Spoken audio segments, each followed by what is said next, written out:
PM Modi আবারও ক্ষমতায় বসতে চীন আবারও ভারতের জন্য বড় সমস্যাকে তৈরি করেছে। চীন হঠাৎ করে যে ঘোষণা করেছে, সেই ঘোষণা শুনে ভারত এখন থেকে এটাকে হালকাভাবে কখনোই নিতে পারবে না। কেননা চীন এই ঘটনাটিকে সোজাসুজি তাদের শক্তিকে বাড়ানোর জন্য ঘোষণা করে।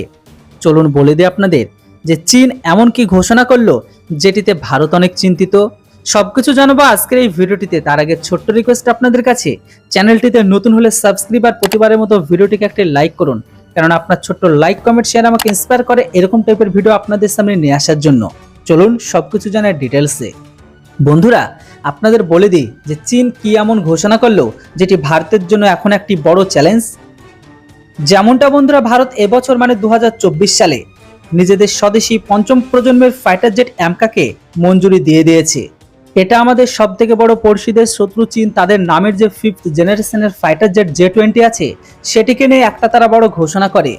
চীন ঘোষণা করে যে তারা 2035 সাল পর্যন্ত তারা 1000 সংখ্যাতে তাদের অত্যাধুনিক J-20 ফাইটার জেটকে তাদের ভান্ডারে যুক্ত করবে।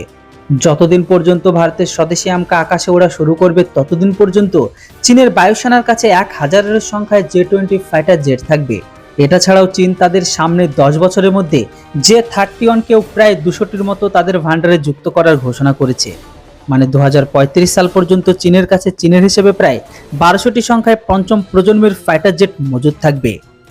সেই মুহূর্তে ভারতের কাছে কতগুলো পঞ্চম প্রজন্মের ফাইটার জেট মজুদ থাকবে সেটাকে নিয়েও কোনো নির্ধারিত সংখ্যা নেই, কিন্তু এটা গ্যারান্টি সেই সময় পর্যন্ত ভারতের কাছে 400টি তেজস MK-1 আর তেজস MK-2 যুক্ত থাকবে।